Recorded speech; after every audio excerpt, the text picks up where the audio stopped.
Bienvenue à ceux qui nous suivent sur Facebook Live pour notre culte du 24 novembre 2024.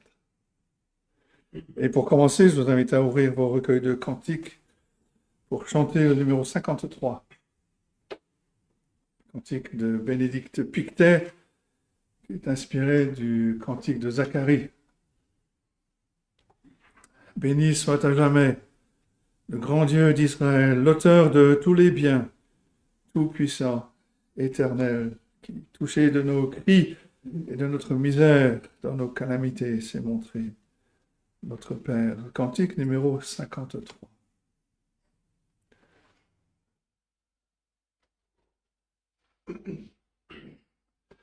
Béni soit à jamais le grand Dieu d'Israël, l'auteur de tous les biens, tout-puissant éternel, qui touché de nos cris et de notre misère, dans nos calamités, s'est montré notre Père.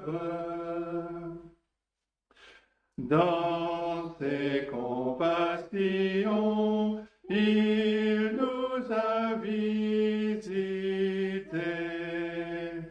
Par son bras invincible, il nous a rachetés.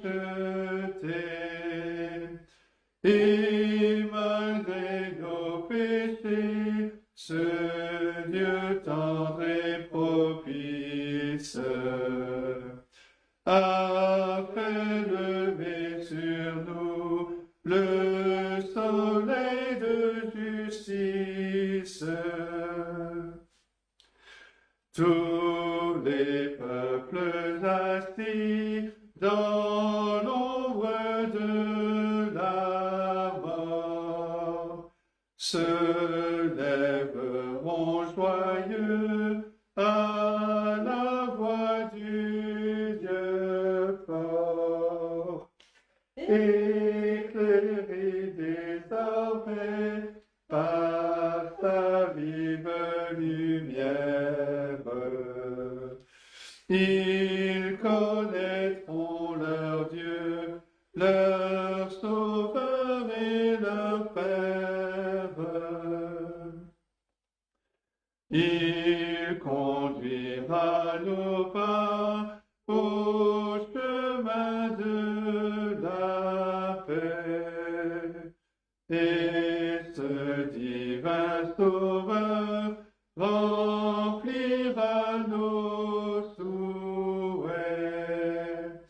Nous l'aimerons toujours, nous lui serons fidèles.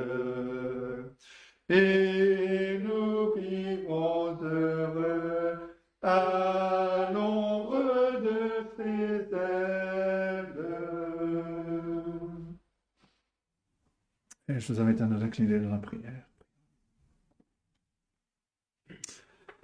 Notre Dieu, notre Père céleste, c'est un privilège que tu nous donnes de pouvoir entrer dans ta présence, de venir devant toi, le Dieu grand, le Dieu trois fois saint, le seul vrai Dieu, créateur de toutes choses, celui qui règne, qui dirige toutes choses selon un plan parfait.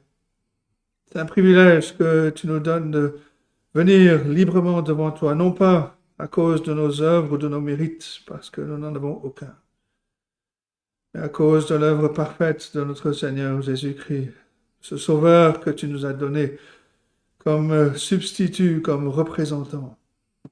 Et nous te bénissons pour cette occasion ce matin où nous pouvons nous retrouver, même en petit nombre, mais où nous pouvons nous retrouver pour chanter tes louanges, pour lire et méditer ta parole, pour en entendre une explication et une application. Te louons pour ta fidélité à notre égard et pour ta bonté, pour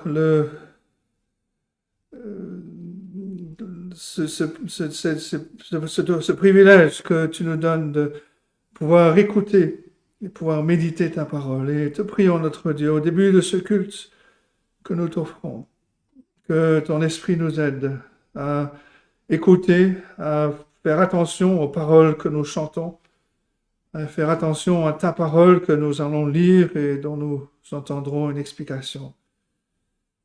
Que ton esprit nous aide à mettre de côté tout ce qui nous préoccupe pendant la semaine et que nous soyons attentifs à ce que tu veux nous dire ce matin. Sois avec nous et conduis-nous dans ce moment, nous te le prions. Au nom de notre Seigneur et Sauveur Jésus-Christ. Amen. Notre première lecture ce matin est dans le livre des psaumes, et c'est le psaume 40. Psaume 40, où il est bien sûr question du Seigneur Jésus-Christ. Et nous lirons tout à l'heure le passage dans la lettre aux Hébreux qui cite une partie de ce psaume et l'attribue au Seigneur Jésus-Christ. Dans ce psaume, le Seigneur s'adresse à Dieu comme mon Père et il s'adresse dans ce sens en soulignant cette relation dans le cadre de l'Alliance en tant que notre représentant, en tant que notre substitut. Et il vient en parfaite obéissance pour accomplir la volonté de son Père, pour faire tout ce qui est exigé dans l'Alliance. Et à cause de son obéissance, il dira au verset 6 par exemple, que Dieu a multiplié ses merveilles et ses desseins en notre faveur.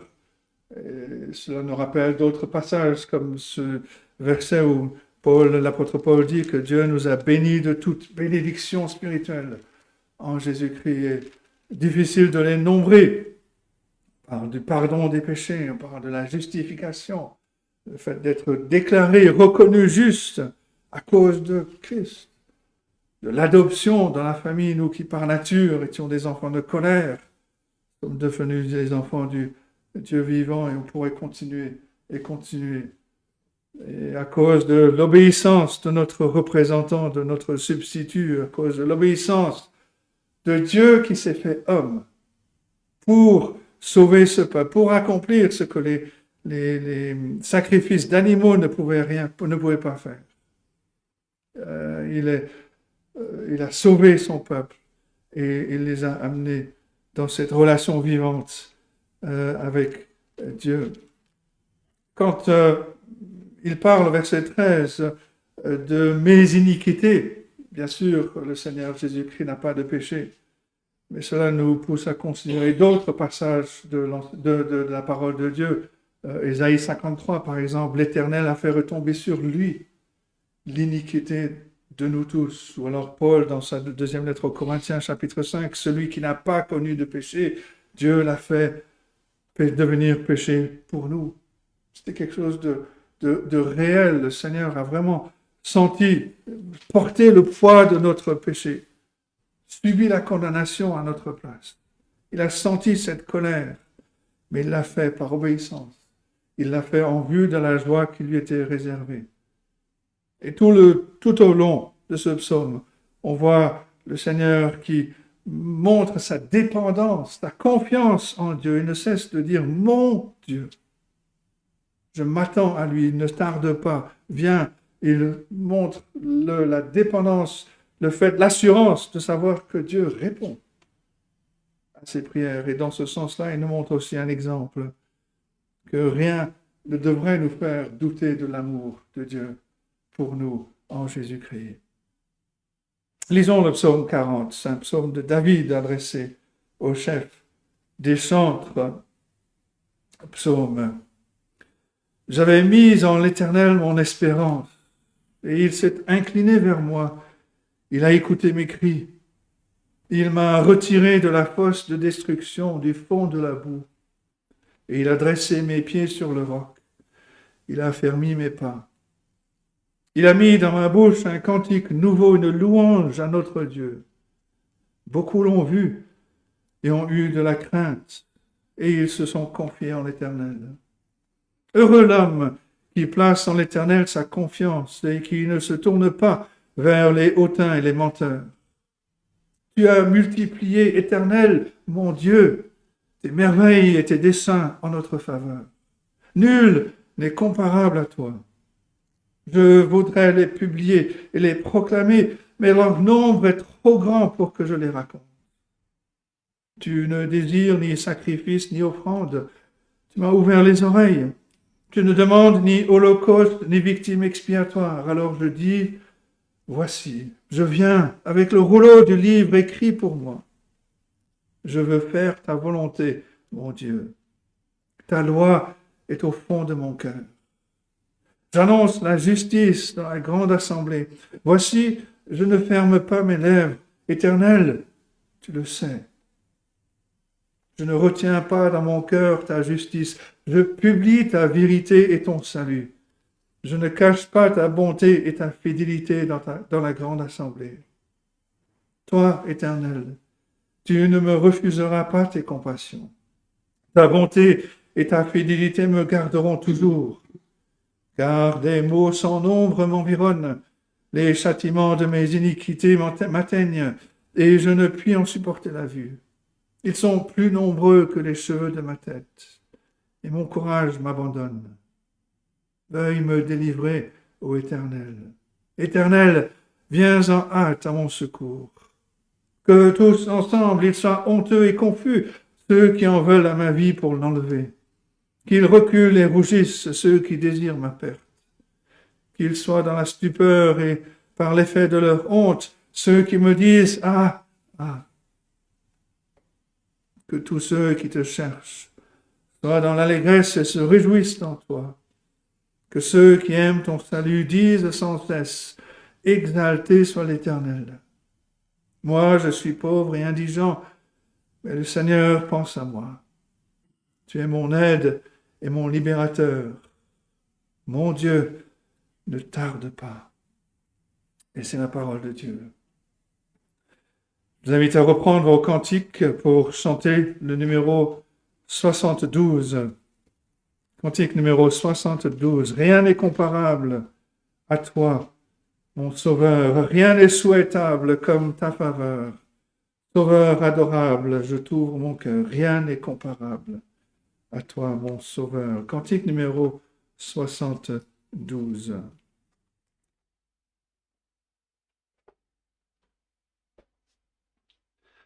Rien n'est comparable à toi, mon Sauveur. Rien n'est souhaitable comme ta faveur. Sauveur adorable, je t'ouvre mon cœur. Rien n'est comparable à toi, mon Sauveur. Céleste merveille, divine splendeur, tendrement tu veilles à notre bonheur. Grâce sans pareille, tu remplis mon cœur. Rien n'est comparable à toi, mon Sauveur. Et quand je contemple toute ta splendeur, amour sans exemple, je t'ouvre mon cœur pour qu'il soit ton temple à jamais, Seigneur. Rien n'est comparable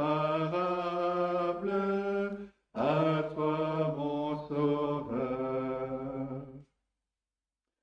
Ô source féconde de toute douceur. Tu ne vas au monde que pour le pécheur. Ô tes 100 secondes, je t'ouvre mon cœur. Rien n'est comparable à toi, mon Sauveur. Je vous invite à ouvrir la parole de Dieu dans la lettre aux Hébreux. Comme je dis, nous allons lire le passage où l'auteur s'appuie sur ce psaume 40, Hébreux chapitre 10. Nous allons lire les versets 1 à 18. Là, on est au milieu de l'argumentation de l'auteur. Au chapitre 9, au verset 23, il dit que les choses terrestres étaient purifiées par le sang des sacrifices d'animaux, mais que les choses célestes doivent être purifiées par des sacrifices plus excellents que ceux-là. Et il développe cela au chapitre 10 en s'appuyant sur le psaume 40. Il rappelle des choses comme la loi n'est qu'une ombre de la réalité, que les sacrifices d'animaux ne sont que des ombres de la réalité qui est grande et parfaite. Il y a un sacrifice parfait qui vient mettre fin à tous les sacrifices d'animaux. Le Seigneur Jésus-Christ est rentré dans le monde et ce qui était requis sous l'ancienne alliance n'est plus requis, puisque quelque chose de parfait est venu. Et là, la personne du Seigneur Jésus-Christ est l'œuvre qu'il a accomplie. Et tout cela était bien sûr annoncé, prévu depuis toute éternité dans ce cadre de cette alliance de grâce. Et tout cela a été annoncé dès le jardin d'Éden, Adam et Ève, et tout au long de l'histoire. La loi qui a été donnée, qui est un précepteur pour nous conduire à Christ, ne peut pas coexister avec la nouvelle alliance. La loi qui était écrite sur les tables, les choses extérieures, est maintenant écrite sur le cœur du croyant. L'œuvre du Seigneur, comme le dira l'auteur, est une œuvre qui est parfaite. Il l'a accomplie une fois pour toutes. Et ça doit être un réconfort pour nous. Surtout quand on passe par des moments difficiles ou quand on tombe, quand on chute, de voir que Christ a tout accompli. Qu'il est assis à la droite de Dieu le Père. Qu'il n'y a absolument rien à rajouter à son œuvre. Que le pardon qu'il offre est un pardon qui couvre tout nos fautes. Comme le dira l'auteur au verset 18, là où il y a pardon des péchés, il n'y a plus d'offrande. Il n'y a plus d'offrande pour le péché.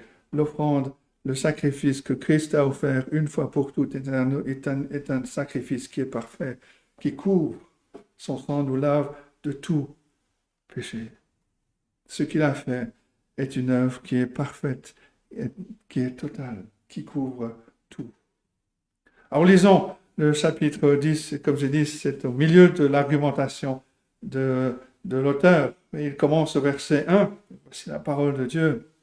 En effet, la loi qui possède une ombre des biens à venir et non l'exacte représentation des choses, ne peut jamais, par les mêmes sacrifices qu'on offre perpétuellement chaque année, amener les assistants à la perfection. Autrement, n'aurait-on pas cessé de les offrir, puisque ceux qui rendent ce culte, s'étant une fois purifiés, n'auraient plus eu aucune conscience de leurs péchés. Mais le souvenir des péchés est renouvelé chaque année par ces sacrifices, car il est impossible que le sang des taureaux et des boucs ôte les péchés. C'est pourquoi Christ, entrant dans le monde, dit « Tu n'as voulu ni sacrifice ni offrande, mais tu m'as formé un corps. Tu as agréé ni holocauste, ni sacrifice pour le péché. Alors j'ai dit, voici, je viens. Dans le rouleau du livre, il est question de moi pour faire, ô Dieu, ta volonté. Après avoir dit d'abord, tu n'as voulu et tu n'as agréé ni au sacrifice, ni offrande, ni holocauste, ni sacrifice pour le péché, ce qu'on offre selon la loi. Il dit ensuite, voici, je viens pour faire ta volonté. Il supprime ainsi la première chose pour établir la seconde. C'est en vertu de cette volonté que nous sommes sanctifiés par l'offrande du corps de Jésus-Christ une fois pour toutes. Et tandis que tout sacrificateur fait chaque jour le service et offre souvent les mêmes sacrifices qui ne peuvent jamais ôter les péchés, lui, après avoir offert un seul sacrifice pour les péchés, s'est assis pour toujours à la droite de Dieu. Il attend désormais que ses ennemis soient devenus son marchepied, car par une seule offrande, il a amené à la perfection pour toujours ceux qui sont sanctifiés. C'est ce que le Saint-Esprit nous atteste aussi.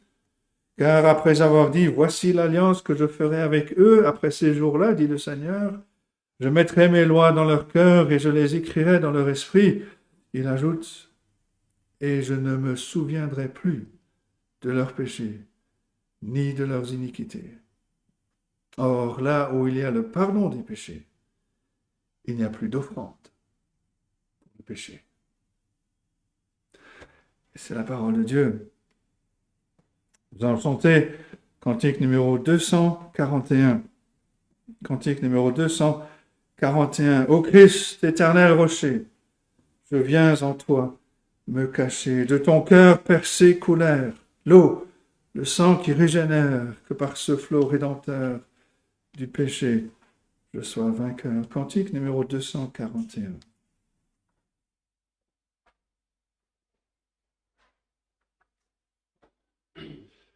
Ô Christ éternel rocher, je viens en toi me cacher. De ton cœur percé coulèrent l'eau, le sang qui régénère, que par ce flot rédempteur du péché je sois vainqueur. Tous les travaux de mes mains pour te plaire seraient vains. Lors même quand ma détresse, mes pleurs couleraient sans cesse, ils ne sauraient me laver. Toi seul peux et veux sauver. Seigneur, je n'apporte rien, ta croix seule est mon soutien. Je viens à toi sans ressources, souillé, je viens à la source, ouverte pour les pécheurs. Ah, rends-moi pur où je meurs.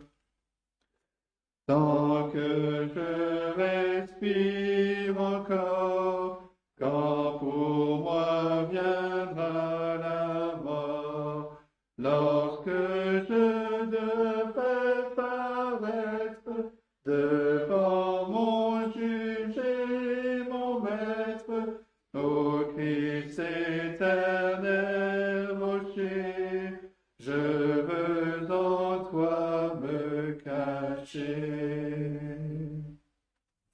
Je vous invite à nous incliner dans la prière.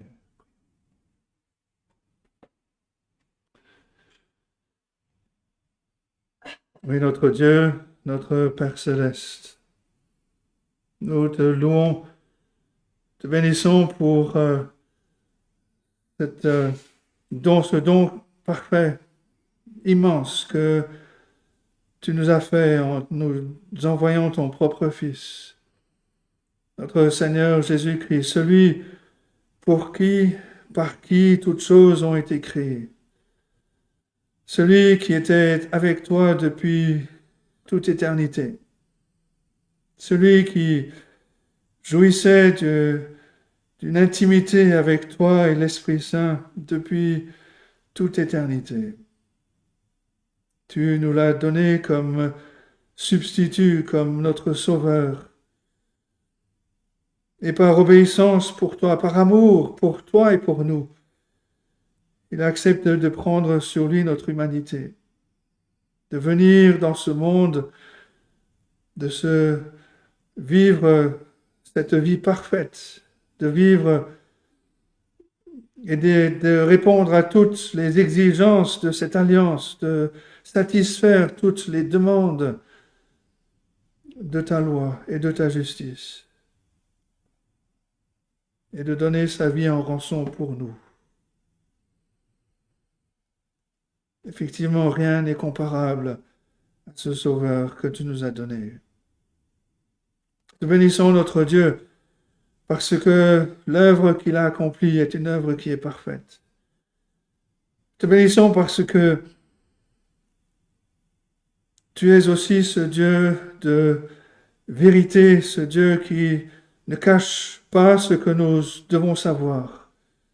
Tout ce que nous devons savoir de toi, tout ce que nous devons savoir de nous-mêmes, tu l'as révélé. Tu l'as révélé dans ta parole. Tu l'as révélé tout au long de l'histoire. Tu l'as révélé dans ton Fils. Tu nous montres que par nature, nous sommes égarés, nous sommes loin de toi, nous sommes morts dans notre péché. Nous sommes sous ta colère, juste. Mais tu nous révèles aussi ta grâce, ta miséricorde et ton amour en ton Fils. Et que c'est en lui que tu nous réconcilies avec toi.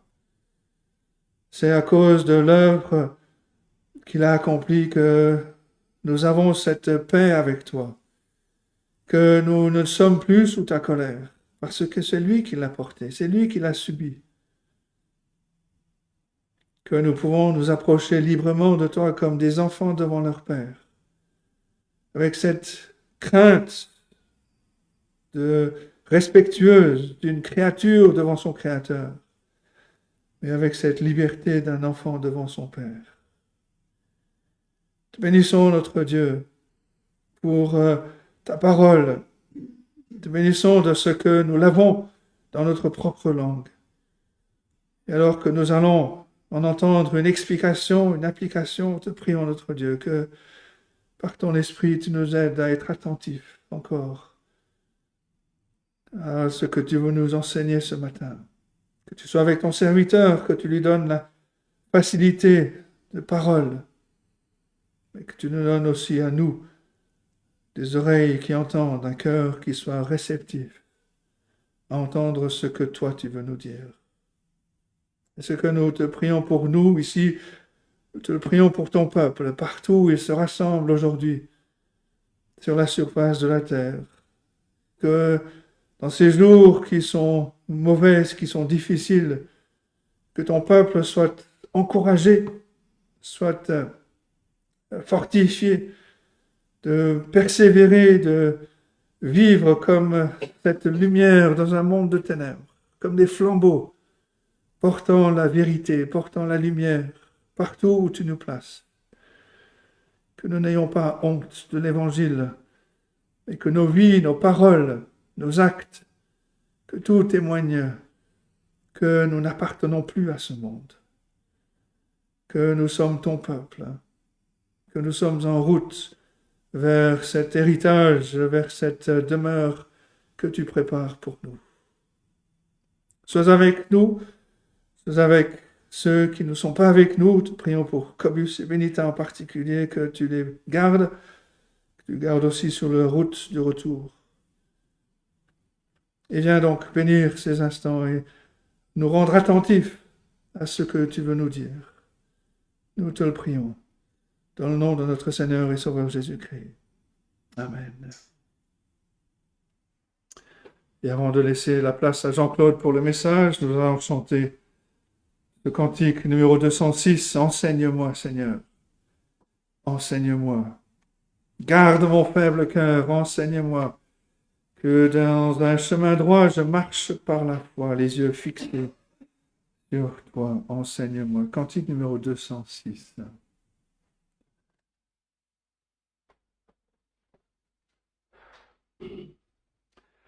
Enseigne-moi, Seigneur, enseigne-moi. Garde mon faible cœur, enseigne-moi. Que dans un chemin droit, je marche par la foi, les yeux fixés sur toi. Enseigne-moi,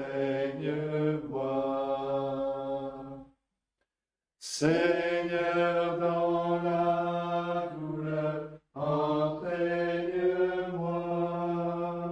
sur la mer en fureur, dirige-moi,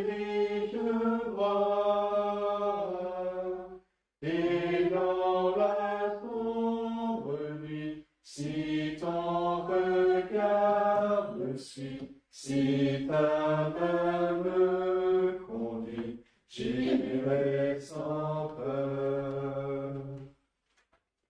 Par ton esprit, Seigneur, enseigne-moi à vivre à ton honneur où que je sois, jusqu'au bout du chemin, que je reste en ta main, sois mon constant soutien, enseigne-moi.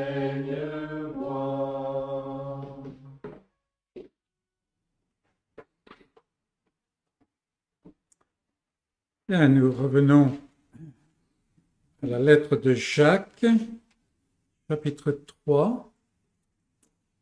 Et on va essayer de terminer ce chapitre 3, mais je dois avouer que quand je préparais encore ce matin, là, il y a un petit verset qui me faisait un clin d'œil. Donc voilà, le suspense pour la semaine prochaine. Jacques, chapitre 3. Nous allons regarder les versets 13 à 18. Et le titre ce matin, c'est « Sagesse et sagesse ». Donc Jacques 3, verset 13. « Lequel d'entre vous est sage et intelligent? Qu'il montre ses œuvres par une bonne conduite avec la douceur de la sagesse.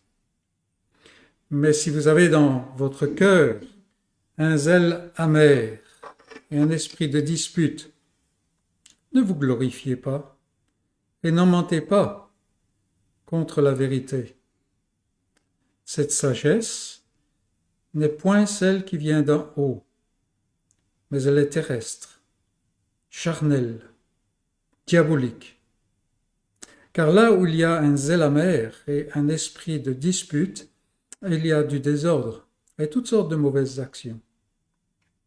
La sagesse d'en haut est premièrement pure, ensuite pacifique, modérée, conciliante, pleine de miséricorde et de bons fruits, exempte de duplicité, d'hypocrisie. Le fruit de la justice est semé dans la paix par ceux qui recherchent la paix. Et c'est la parole de Dieu. Donc dans le début de ce chapitre-là que nous avons étudié, chapitre 3, Jacques a abordé une situation qui affecte et qui infecte les églises. Mes frères, dit-il, qu'il n'y ait pas parmi vous un grand nombre de personnes qui se mettent à enseigner. Et on a vu qu'on pouvait aussi rendre cela par qui désirent ou qui brûlent à être docteurs. Beaucoup, à la lecture de ce verset en particulier, pensent tout de suite au cadre de l'enseignement formel dans l'assemblée. Il ne faut pas qu'il y ait beaucoup d'enseignants. Et c'est à peu près ce qu'on pense spontanément, il faut dire.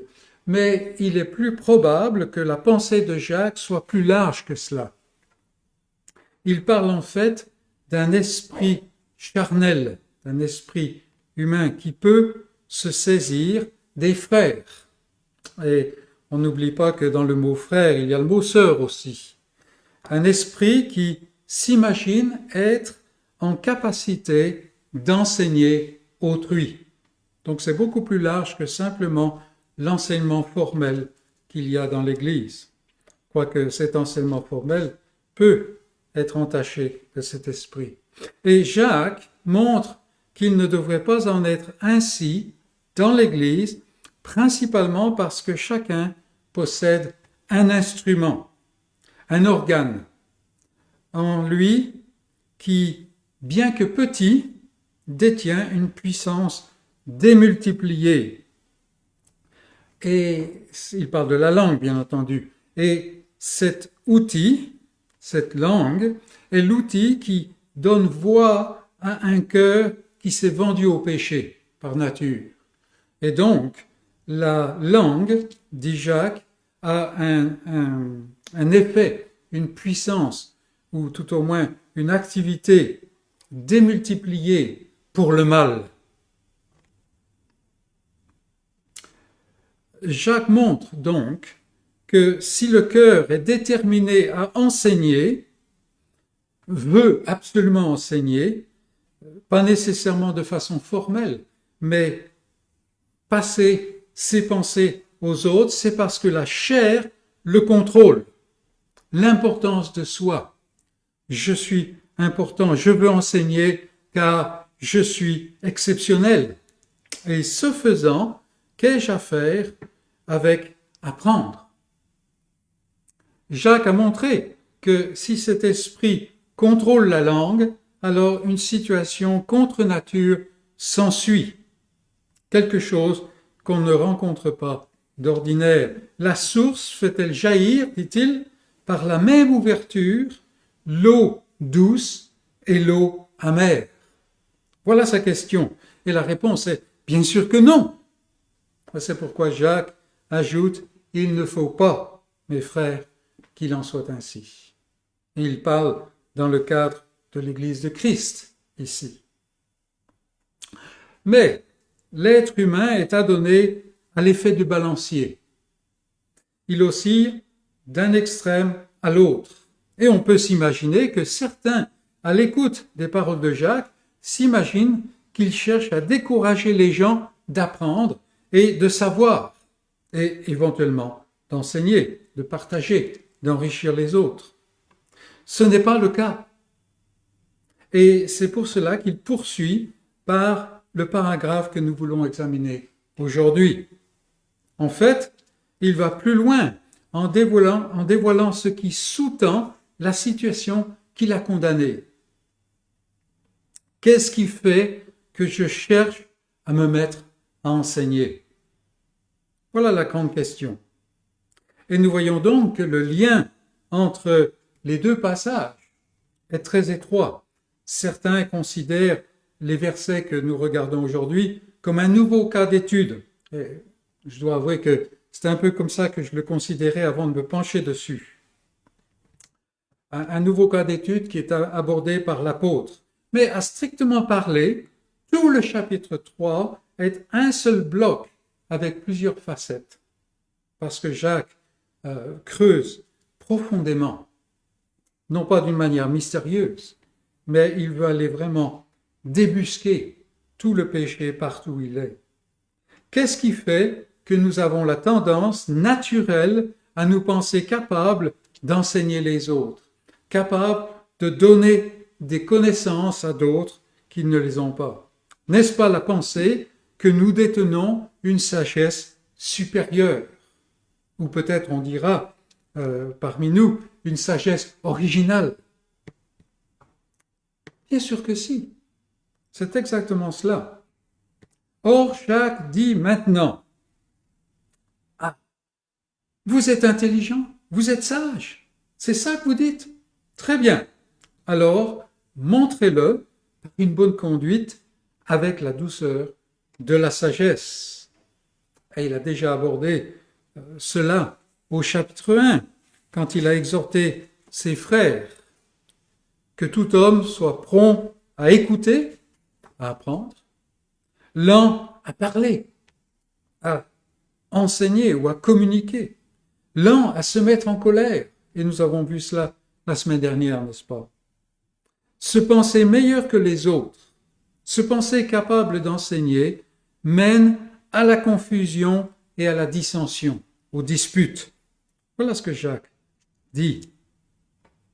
Cela ne permet pas de montrer la sagesse par une bonne conduite avec la douceur de la sagesse. Et nous avons plusieurs exemples, même des exemples bibliques, qui montrent qu'un tel esprit mène à la bagarre.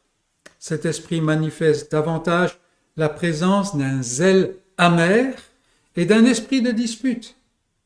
Et nous ne connaissons que trop bien ce que cela veut dire, n'est-ce pas?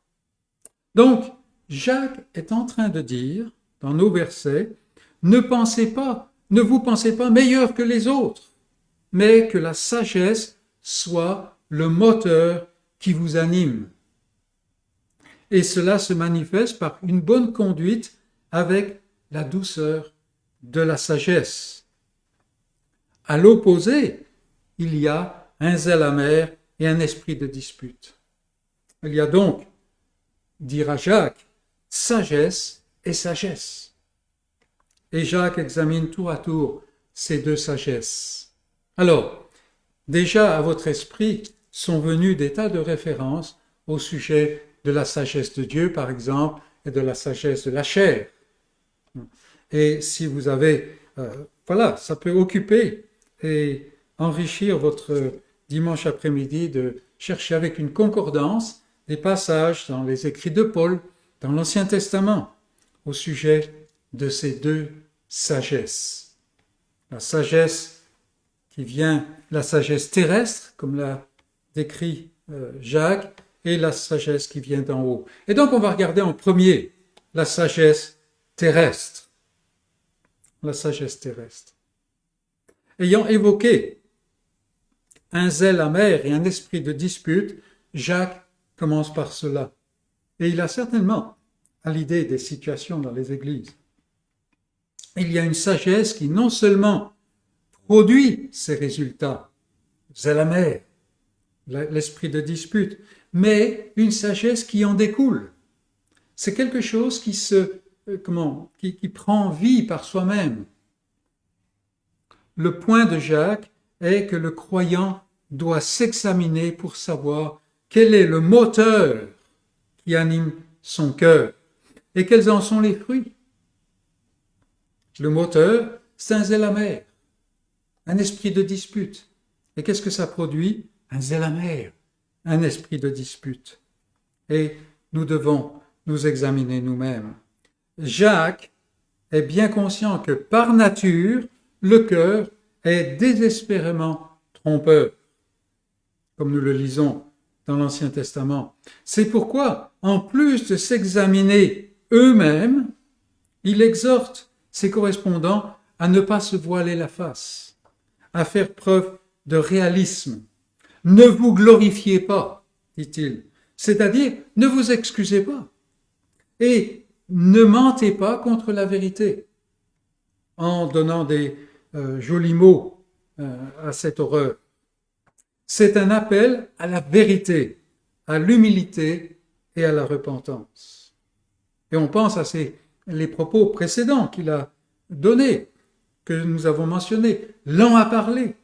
Ne soyez pas conduits par votre cœur qui est tordu par nature, mais soyez conduits, poussés par la sagesse. Une sagesse qui est si liée à l'amertume et à la dispute, dit Jacques, n'est point celle qui vient d'en haut. Versets 16 et 18 du chapitre 1, nous avons cela. Or, il a déjà dit que toute grâce excellente et tout don parfait descendent d'en haut. C'est ce passage du chapitre 1. La sagesse amère, la sagesse colérique ne vient pas du Père des Lumières qui nous a engendrés pour être les prémices de ces créatures. Et donc on devient des monstres, n'est-ce pas? Des gens qui sont créés d'une certaine manière, mais qui agissent différemment. Cette sagesse ne convient pas pour des frères. Il ne devrait pas en être ainsi. En Christ, ils sont déjà assis dans les lieux célestes. Ils doivent donc non seulement se méfier de cette sagesse, mais aussi la combattre et, dans la mesure où l'Esprit de Christ les assiste, la mettre à mort en eux-mêmes. En effet, là où on laisse les dynamiques de cette sagesse s'activer, quel est le résultat? Là où il y a un zèle amer et un esprit de dispute, il y a du désordre et toutes sortes de mauvaises actions. Et on n'a pas besoin d'expliquer ça bien longuement, n'est-ce pas? Nous le connaissons malheureusement beaucoup trop. Comment l'Église du Dieu qui est un Dieu d'ordre peut-elle abriter le désordre et le mal? Et on revient à cette constatation contre nature, n'est-ce pas? Non, il convient de souligner ici que quand Jacques parle de zèle amer et d'esprit de dispute, il parle d'attitude, il parle de dynamique, les forces, les moteurs du cœur. C'est pour ça qu'il dit, si vous avez dans votre cœur, il ne parle pas simplement contre des actions, des choses qu'on voit. Non, c'est dans le cœur. Mais il faut dire, parce que là encore, nous sommes des gens qui allons d'un extrême à l'autre, il faut dire qu'il y a des temps. Il y a eu des temps dans l'histoire de l'Église et il y a des temps dans la vie du croyant où il est impératif de s'élever contre l'erreur. Et s'élever contre ceux qui la propagent. Et de le faire avec force, avec clarté et avec fermeté. Et on dira d'appeler les choses par leur nom. Le zèle amer et l'esprit de dispute sont quelque chose de complètement différent de cela. Mais nous avons de la difficulté parce qu'il est difficile de s'élever contre une erreur et les personnes qui propagent cette erreur sans être animées par un esprit qui peut tourner à l'amertume. C'est difficile. Et donc c'est pour cela qu'il faut faire un équilibre et il faut s'examiner. Donc venons-en à décortiquer un peu cette sagesse qui vient de l'homme. Jacques parle d'un zèle amer, c'est notre premier sous-point ici. Il y en aura plusieurs. Un zèle amer. Ce terme, zèle, est intéressant. C'est le mot exact que Jean, l'évangéliste, utilise quand il parle de Jésus. Au moment où Jésus chasse les marchands du temple à l'aide d'un fouet. Et il cite l'Ancien Testament, le zèle, notre mot, de ta maison me dévore. Donc on a quelque chose de puissant là, d'actif, n'est-ce pas? Mais la plupart du temps où on trouve ce mot dans la parole de Dieu, il a un sens négatif. Comme quand Paul le met dans la liste des œuvres de la chair. Il inclut par exemple Galates 5, 20, il inclut les jalousies dans notre version. C'est notre mot ici. Cette jalousie dont parle Jacques ne provient pas d'un amour pour Dieu, mais elle sort d'un cœur qui est une source d'amertume. Ce cœur-là ne peut donc pas donner d'eau douce. Il est très probable que Jacques a encore cette image qu'il vient de donner de la source qui ne peut pas donner une eau amère et une eau douce, n'est-ce pas? Ce zèle amer, c'est une grande force qui veut exalter le moi. Et c'est pour cela que souvent nous le rencontrons avec une connotation négative, une connotation mauvaise. Donc un zèle amer. Deuxièmement, un esprit de dispute. Et dans le texte d'origine, il s'agit d'un seul mot. Ce mot est utilisé par exemple d'un politicien qui est prêt à faire n'importe quoi pour se faire élire. L'image est assez claire, n'est-ce pas? Il est significatif que nous retrouvons ce mot dans la liste des œuvres de la chair qu'a donné Paul. Dispute. Bien entendu, si je suis poussé par un zèle amer, un zèle à m'élever moi-même, je serai prêt à tout pour écraser quiconque est sur mon chemin. Et la langue est un instrument puissant, rappelons-nous. On peut traduire ce mot par une ambition égoïste ou par un égoïsme ambitieux. Et les deux peuvent nous décrire un peu ce mot, un esprit de dispute. Peut-être on pourrait dire l'esprit qui occupe quelqu'un qui n'est en paix que quand il est en guerre. Donc voilà, c'est ce qui est à la base, mais c'est aussi le fruit de cette sagesse.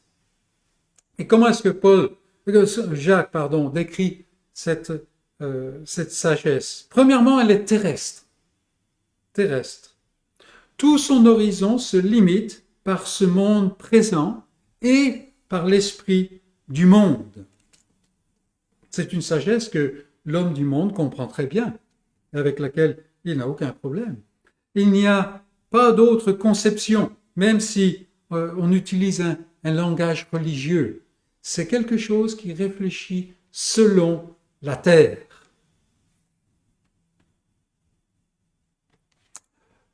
Mais outre d'être terrestre, quelles sont les caractéristiques de cette sagesse? Donc elle est terrestre. Deuxièmement, elle est charnelle.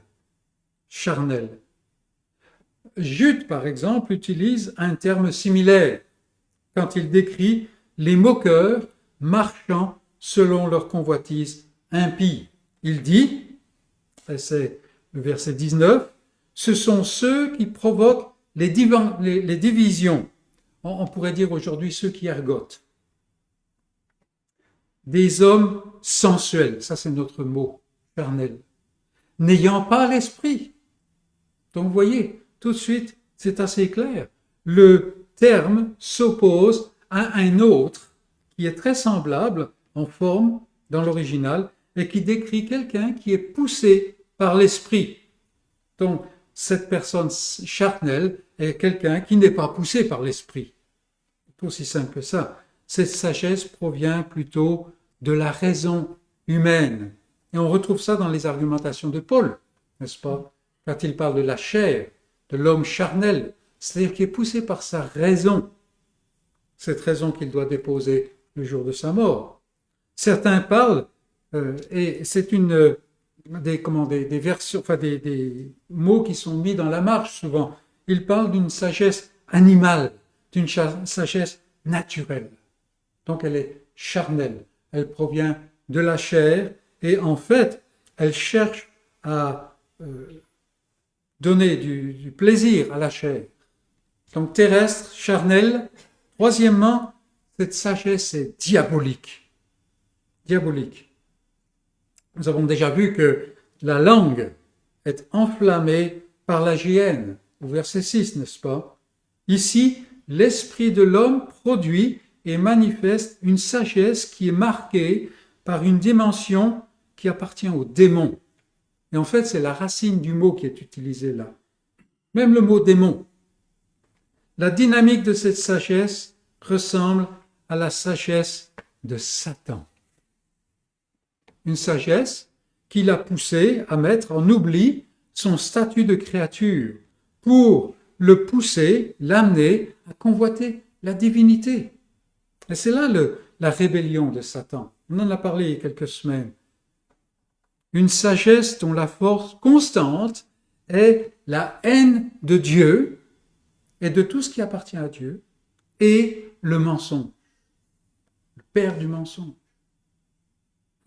Voilà la sagesse terrestre, la sagesse qui vient de l'homme. Cette sagesse qui provoque toutes sortes de dégâts. Voilà donc cette sagesse qu'il faut éviter et rejetée. C'est une sagesse qui pousse l'homme à se penser meilleur que les autres. Et là encore, nous connaissons malheureusement bien trop cette sagesse. Une sagesse qui se pense capable d'enseigner tout le monde. Et si vous pensez que ici je fais une caricature, il vaut mieux qu'on passe du temps à s'examiner davantage. C'est une sagesse qui distille un venin mortel que nous avons vu au verset 8, qui conduit à l'incohérence, qui produit le désordre et toutes sortes de mauvaises actions, qui produit l'amertume tout en proférant des paroles douces. C'est une sagesse terrestre, elle ne vient pas d'en haut. Et il est certain qu'elle ne mène pas en haut. Il est temps pour chacun de nous examiner. Car Jacques, rappelons-le, écrit à des frères. Et précisément, Jacques ne se contente pas de dénoncer une sagesse diabolique. C'est très utile, n'est-ce pas? Mais où est-ce que ça nous laisse? Il place devant nos yeux une autre sagesse. Il a parlé de la sagesse terrestre. Maintenant, il parle d'une sagesse qui porte le fruit de la justice et qui apporte la paix. Et nous passons donc de la sagesse terrestre à la sagesse d'en haut. En parlant de sagesse d'en haut, Jacques ne se contente pas de décrire ce qu'elle est, mais il montre d'où elle vient. L'être humain, vous et moi, est incapable, totalement incapable, de produire cette sagesse. Absolument. On peut peut-être s'améliorer, quoique, mais on ne pourra jamais produire cela. C'est la grâce de Dieu qui en est la source et qui en est la nature. Nous ne pouvons même pas, par nous-mêmes, imaginer cette sagesse. Il faut qu'elle nous soit révélée et qu'il nous soit donnée. C'est un des dons excellents venant du Dieu le Père des Lumières. Comme Paul dit en parlant de cette sagesse, et venez avec moi dans 1 Corinthiens 2, parce que les paroles de Paul sont très lumineuses. 1 Corinthiens 2, nous allons regarder les versets 7 à 11.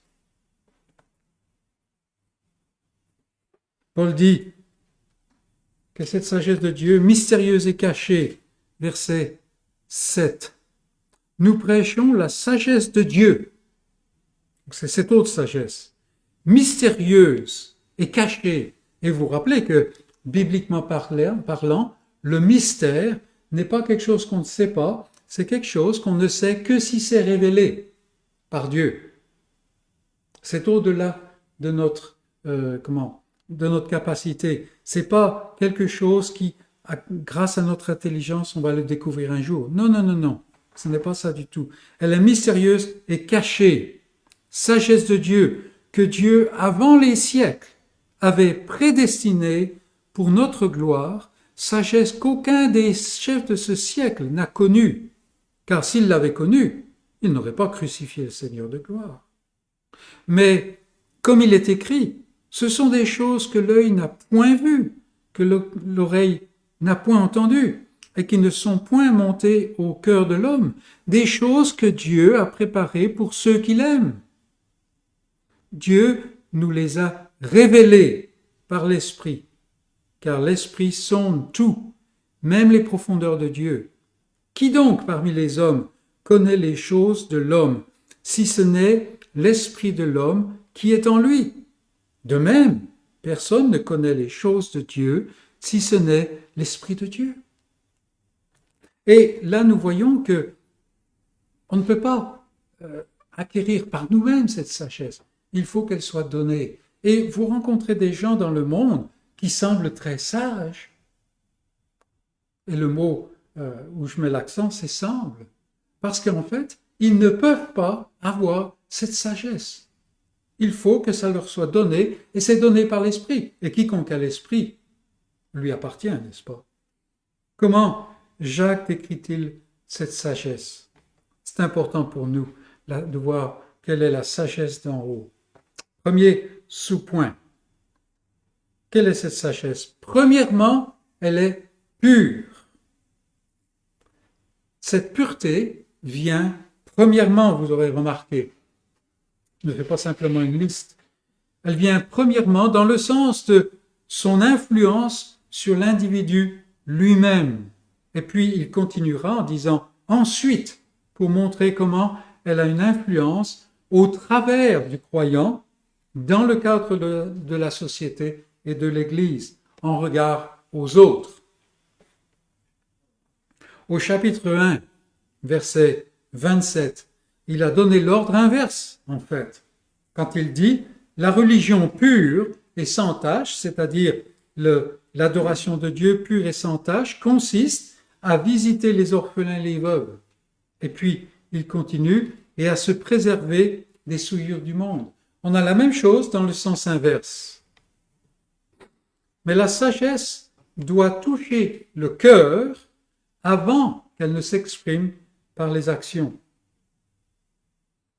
Celui qui est vraiment sage est quelqu'un qui est habité par les caractéristiques de l'être même de Dieu. Premièrement, pur. Dans sa nouvelle nature, le croyant se détourne instinctivement de tout ce qui n'est pas selon Dieu.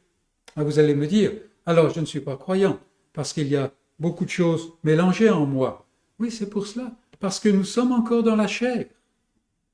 Et pour mettre une toute petite parenthèse, disons que ce qui vient de la chair ne peut pas faire le bien ni vouloir le bien. Non, parce que c'est entaché totalement par le péché. C'est pour ça qu'il est important d'être convaincu de cette dépravation totale de l'être humain pécheur. Mais de la même manière, ce que Dieu plante, la semence de Dieu, ne peut pas désirer autre chose, ni faire autre chose que ce qui est selon Dieu. Et je referme la parenthèse ici. C'est important que nous ayons conscience de cette pureté que Dieu donne à celui qu'il aime. Ce sont des choses qui viennent depuis l'éternité, n'est-ce pas? Prédestinées. Celui qui est vraiment sage est donc quelqu'un qui est habité par les caractéristiques de l'être même de Dieu. Et donc, qui se détourne de tout ce qui n'est pas selon Dieu. Et c'est intéressant de voir que même le plus jeune, le chrétien le plus tout bébé, n'est-ce pas? Il y a déjà quelque chose de différent. C'est bien la sagesse dont le croyant, vous et moi, avons besoin. Et c'est la raison pour laquelle nous devons repousser la sagesse terrestre et désirer ardemment la sagesse d'en haut. Et que cette sagesse d'en haut nous anime toujours davantage. Avant donc de concerner l'absence de souillure, cette pureté de la sagesse prend sa racine dans l'union intime qui existe entre le croyant et Dieu grâce à Jésus-Christ et dans la puissance de l'Esprit. C'est une œuvre trinitaire ici. Le croyant sage fait passer sa communion et sa relation avec Dieu ainsi que son service de Dieu avant toute chose. Et il arrange toute chose de manière à ce que ça ne nuise pas à la priorité de cette union avec Dieu en Christ. Et c'est très très important. Jésus lui-même le dit d'une manière très carrée, on pourrait dire, presque outrée. Si quelqu'un ne m'aime pas plus que, et là il va même dans des limites d'union très profonde, n'est-ce pas? Si quelqu'un ne m'aime pas plus que parents, enfants et ainsi de suite, il ne mérite pas, il n'est pas prêt à me suivre, dit-il. Donc, cette sagesse d'en haut est premièrement pure. Ensuite, elle est pacifique. Pacifique. Et ici, nous avons une deuxième rubrique, ensuite, n'est-ce pas, qui couvre davantage la manière dont la sagesse d'en haut se manifeste. Jacques mentionne en premier donc le fait qu'elle est pacifique. Il reviendra plus tard à cette histoire de paix. Nous ne nous étonnons pas de voir que c'est exactement le contraire de la sagesse terrestre. La sagesse terrestre produit les disputes et le désordre. La sagesse d'en haut est pacifique. Et nous voyons ici encore qu'elle est enracinée dans la nouvelle relation qui existe entre le croyant et son Seigneur. Cette relation de la nouvelle alliance. Comme Jacques le dit, le fruit de la justice est semé dans la paix. Celui qui bénéficie de la justice de Christ, en fait, produit un fruit qui est semé dans la paix, par ceux qui recherchent la paix. Qui est-ce qui recherche la paix? Le monde ne recherche pas la paix. Il en parle, mais il n'y a pas de paix pour le monde. Donc ici, nous avons la description du croyant, l'union avec le croyant, recherche la paix. La sagesse d'en haut donne à l'enfant de Dieu un plaisir pour la paix. Et cela nous permet de nous mesurer, n'est-ce pas? Ensuite, cette sagesse d'en haut, étant pacifique, elle est modérée et conciliante. Elle est pleine d'attention, elle est pleine de patience. Elle ne démarre pas, si on peut dire, ne démarre pas au quart de tour quand elle est provoquée. Au contraire, elle temporise, elle réfléchit, sans pour autant tomber dans le compromis. Souvent, on a tendance à faire l'amalgame avec cela. Non, elle donne la conscience de nos imperfections et permet donc de faire preuve de flexibilité envers les autres.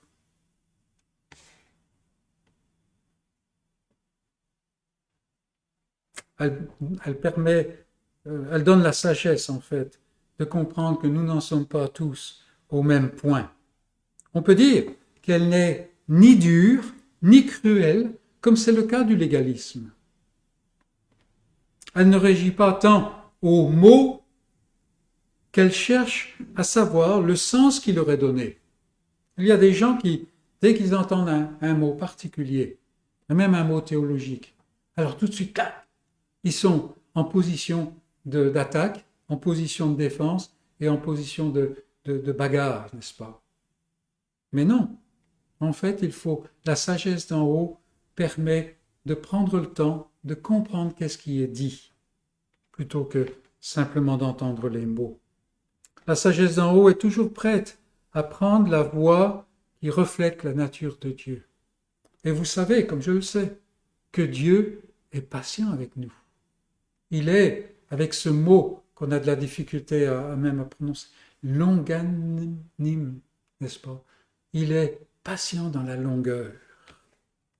La nature de Dieu. On peut penser, par exemple, à un épisode dans la vie de David. Je ne sais pas si vous êtes familier avec le nom Abigail. C'est un nom très joli, on le rencontre peut-être moins maintenant, mais Abigail, c'était une femme israélite qui était mariée avec un monsieur qui s'appelait Nabal. Le mot Nabal veut dire insensé. Alors il était très bien nommé, n'est-ce pas? Et puis ce monsieur Nabal a en fait offensé David. Et David était quelqu'un qui avait tendance à démarrer au quart de tour, comme cela. Et nous allons en 1 Samuel pour voir cela. 1 Samuel chapitre 25. Ou alors vous écoutez, notez la référence seulement. David s'apprêtait à fondre sur Nabal et toute sa maisonnée et à tout détruire. Voilà le monsieur qui a en fait refusé, loin de l'Éternel, qui lui a refusé la chose la plus basique, de l'eau et du pain. Et maintenant il va tout détruire, il va lui donner la rétribution, n'est-ce pas? 1 Samuel 25. Et en fait, Abigail, qui est une femme très très intelligente, très sage, que la sagesse dont nous parlons, la sagesse d'en haut, elle se hâte, par elle-même, sans en avoir parlé à son mari, elle se hâte d'aller à l'avance de David et elle lui fait entendre raison, si on peut dire. Et regardez, versets 32 et 33, la réponse de David à l'initiative d'Abigail. David dit à Abigail, « Béni soit l'Éternel, le Dieu d'Israël, qui t'a envoyé aujourd'hui à ma rencontre. Béni soit ton bon sens, et béni sois-tu, toi qui m'as empêché en ce jour de répandre le sang et qui as retenu ma main. Mais l'Éternel, le Dieu d'Israël, qui m'a empêché de te faire du mal, est vivant. Si tu ne t'étais pas hâté de venir au-devant de moi, il ne serait resté qui que ce soit à Nabal, d'ici à la lumière du matin. » Et vous voyez comment la sagesse d'en haut a amené Abigail à se précipiter pour empêcher cela. Et David a reçu cette sagesse d'en haut pour en fait surseoir à quelque chose qui était, pour le monde, tout à fait normal. N'est-ce pas? Voilà l'offense, voilà la rétribution. Dieu ne marche pas ainsi. Sinon, on ne serait même pas ici. Aucun de nous. Aucun de nous. Donc elle est modérée et conciliante. Et on peut tout de suite voir comment cette sagesse convient à l'Église. Ensuite, Jacques parle de cette sagesse comme étant pleine de miséricorde et de bons fruits. Celui que la sagesse d'en haut rend sage est quelqu'un qui est sensible aux épreuves des autres. Et vous savez, dans le monde, on donne beaucoup de belles paroles pour ceux qui sont dans l'épreuve. Mais en fait, ça ne veut rien dire. Et c'est incroyable le nombre de gens qui passent du temps avec vous et qui ne savent rien de vous. Le fait que Jacques unit la miséricorde et les bons fruits ici montre qu'il ne s'agit pas tant de pardonner aux autres que de les aider dans leur détresse. Et ça, c'est quelque chose qui ne rapporte pas beaucoup de fruits, mais c'est le fruit de la sagesse d'en haut. L'homme sage pleure avec ceux qui pleurent. Les bons fruits de la sagesse d'en haut contrastent complètement avec toutes sortes de mauvaises actions produites par la sagesse terrestre et que nous avons vues. Et cette sagesse d'en haut, mes amis, elle est pleine de ces bons fruits. Elle est pleine de miséricorde. Il est impossible de ne pas voir cette sagesse en action. Et puis, Jacques continue ici, et il dit, cette sagesse d'en haut, elle est exempte de duplicité et d'hypocrisie. Exempte de duplicité et d'hypocrisie. Alors, le premier de ces mots est un peu trompeur, parce qu'aujourd'hui, on lui donne un autre sens que le sens que Jacques lui donnait. En fait, ce premier mot, exempt de duplicité, la duplicité semble plutôt indiquer dans l'original l'absence de doute. Ou plutôt, c'est le contraire de l'indécision. Quelqu'un qui danse d'un pied sur l'autre, qui n'arrive pas à décider. La sagesse d'en haut n'est pas ainsi. Jacques a déjà parlé, au chapitre 1, de celui qui demande la sagesse, mais qui la demande en vain, qui ne reçoit rien. Pourquoi? Parce qu'il n'arrive pas à fixer son esprit. Versets 1 et suivant. Et il est donc, cet homme, agité par le vent et poussé d'un côté et de l'autre. Et on a bien l'image, n'est-ce pas là? C'est un homme irrésolu, inconstant dans toutes ses voies. La sagesse d'en haut est complètement différente. Elle est tout le contraire de cela. On pourrait dire qu'elle est résolue.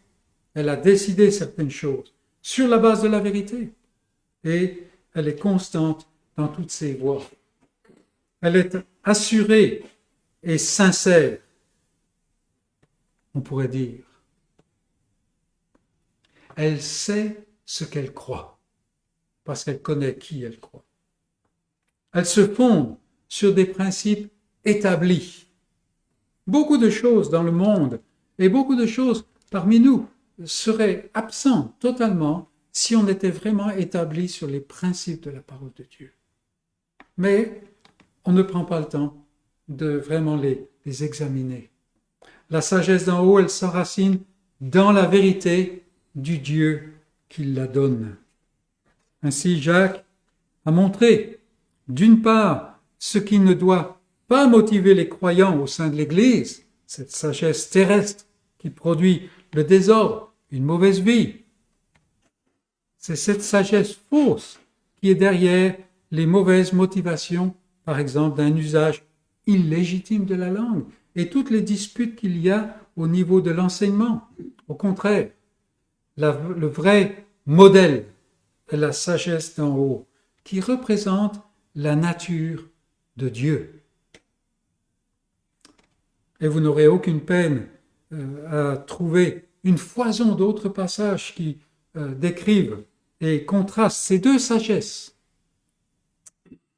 Mais j'aimerais terminer par un aspect encore plus fondamental. Et c'est notre dernier point. La sagesse avec un S majuscule. La sagesse avec un S majuscule. En effet, il est facile de penser à la sagesse d'en haut, comme à quelque chose d'abstrait, la sagesse. Une qualité qui est là, quelque part, prête à être utilisée par celui qui peut s'en saisir. Et c'est pour cela qu'il y a tant d'efforts à devenir sage. Une telle perspective est à la fois trop restrictive et désespérante. C'est-à-dire qu'elle restreint le sens, elle met des œillères au regard. Et puis, elle est désespérante parce que qui peut l'atteindre? Si vous l'avez atteinte, alors, expliquez-moi comment vous avez fait, parce que, comme Paul, ce n'est pas que j'ai atteint le but encore. Et pourtant, Paul, on pourrait dire, il avait besoin de quoi? Chacun de nous peut penser avec assez d'occasions où notre bêtise a fait s'écrouler tout le château de cartes de la sagesse que nous avions pensé construire. Combien de fois, n'est-ce pas? Patatras. Peut-être le mot qu'il faut mettre sur la pierre tombale, n'est-ce pas? L'Écriture, même dans notre passage, montre que la sagesse d'en haut partage les caractéristiques de la nature de Dieu lui-même. Et elle annonce aussi la venue et le triomphe de celui qui est la sagesse de Dieu. Ainsi, celui en qui l'Esprit de Dieu demeure, celui en qui l'Esprit de Dieu n'est pas donné en mesure, n'est-ce pas?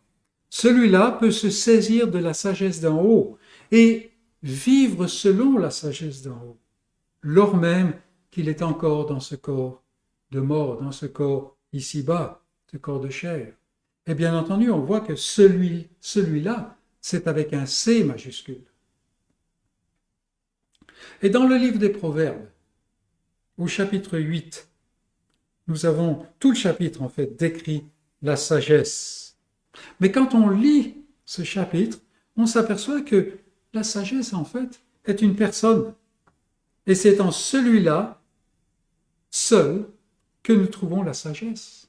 Et je propose, je ne fais pas ça souvent, mais que nous lisions tout simplement ce chapitre 8 de Proverbes. C'est un passage assez long. Ayons la sagesse de ne pas être fatigués. Proverbes chapitre 8. Et tout le chapitre est pris avec la sagesse. Et les proverbes font partie de la littérature de la sagesse, n'est-ce pas? La sagesse ne crie-t-elle pas? L'intelligence n'élève-t-elle pas sa voix? C'est au sommet des hauteurs, près de la route. C'est à la croisée des chemins qu'elle se place. À côté des portes, à l'entrée de la ville, là où les décisions sont prises. À l'intérieur des portes, elle fait entendre ses cris. C'est-à-dire qu'on n'arrive pas à échapper à cette sagesse. Verset 4. Homme, c'est à vous que je crie. Vous voyez la personnification là? Et ma voix s'adresse au Fils de l'homme. Stupide, insensé, apprenez le discernement. Insensés, apprenez l'intelligence. Écoutez, car j'ai de grandes choses à dire, et mes lèvres s'ouvrent pour enseigner ce qui est droit. Vous voyez le parallèle là? Car ma bouche proclame la vérité, et mes lèvres ont en horreur le mensonge. Toutes les paroles de ma bouche sont justes. Elles n'ont rien de faux, ni de détourné. Toutes sont claires pour celui qui est intelligent, et droites pour ceux qui ont trouvé la science, la connaissance. Verset 10. Préférez mes instructions à l'argent, et la science à l'or le plus précieux. Car la sagesse vaut mieux que les perles. Elle a plus de valeur que tous les objets de prix. Verset 12, regardez encore. Moi, la sagesse, j'ai pour demeure le discernement. Et je possède la science de la réflexion, la capacité. La crainte de l'Éternel, c'est la haine du mal. L'arrogance et l'orgueil, la voie du mal. Et la bouche perverse, voilà ce que je hais. Le conseil et le succès m'appartiennent. Je suis l'intelligence. La force est à moi. Par moi, les rois règnent, et les princes ordonnent ce qui est juste. Par moi gouvernent les chefs, les grands, tous les juges de la terre, tous les responsables de la terre. J'aime ceux qui m'aiment, et ceux qui me cherchent me trouvent. Avec moi sont la richesse et la gloire, les biens durables et la justice. Mon fruit est meilleur que l'or pur, et mon produit est préférable à l'argent. Je marche dans le chemin de la justice. On retrouve notre passage ici. Au milieu des sentiers de la droiture, pour donner des biens à ceux qui m'aiment et pour remplir leurs trésors. L'Éternel m'a acquise au commencement de mes voies, avant ses œuvres les plus anciennes. J'ai été établi depuis l'éternité, dès le commencement, avant l'origine de la terre. Je fus enfanté quand il n'y avait point d'abîme, point de source chargée d'eau. Et nous avons parlé de l'engendrement éternel du Fils, n'est-ce pas? Verset 25, avant que les montagnes soient affermies, avant que les collines existent, je fus enfanté. Il n'avait encore fait ni la terre, ni les campagnes, ni le premier atome de la poussière du monde. Lorsqu'il disposa les cieux, j'étais là. Lorsqu'il traça un cercle à la surface de l'abîme, lorsqu'il fixa les nuages en haut, et que les sources de l'abîme jaillirent avec force, lorsqu'il donna une limite à la mer, pour que les eaux n'en franchissent pas les bords, lorsqu'il posa les fondements de la terre, j'étais à l'œuvre auprès de lui, et je faisais tous les jours ses délices, jouant sans cesse en sa présence. Et on pense au dernier chapitre de Job, n'est-ce pas, qui décrivent Dieu.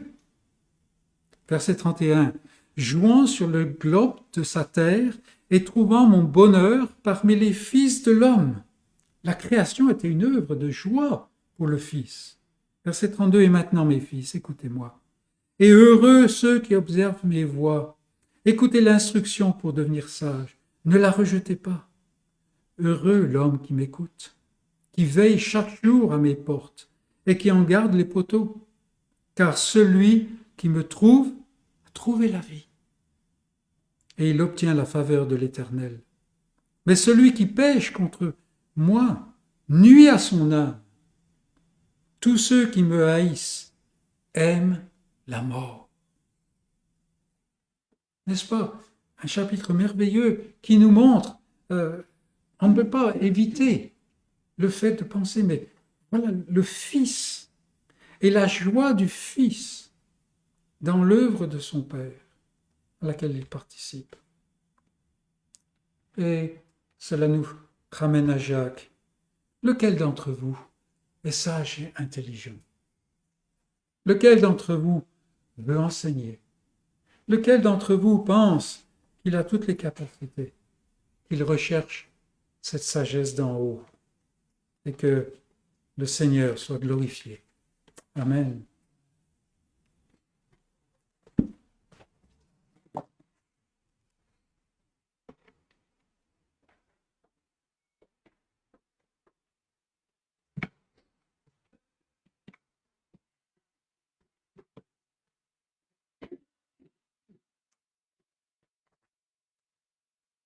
Je vous invite à ouvrir vos recueils de cantiques au numéro 299.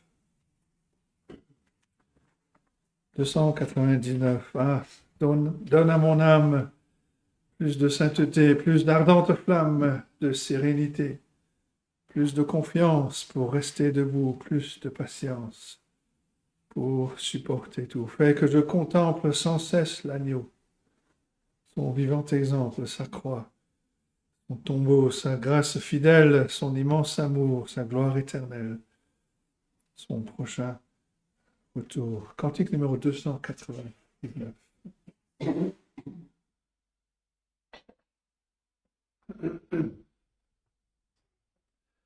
Ah, donne à mon âme plus de sainteté, plus d'ardente flamme de sérénité, plus de confiance pour rester debout, plus de patience pour supporter tout. Fais que je contemple sans cesse l'agneau, son vivant exemple, sa croix, son tombeau, sa grâce fidèle, son immense amour, sa gloire éternelle, son prochain retour. Jésus, à tes larmes, je veux compatir de toutes tes armes, viens me revêtir par plus de prières, de zèle et de foi, que dans la lumière je marche avec toi. Donne à ton service un cœur plus joyeux, prends au sacrifice, toujours sous tes yeux, qui chante et qui tremble, avance ta ferveur, un cœur qui ressemble au tien, mon Sauveur. Et avant de passer un moment dans la prière et de chanter un dernier cantique, nous allons nous séparer de ceux qui nous ont suivis sur Facebook Live en leur souhaitant un bon dimanche et une bonne semaine.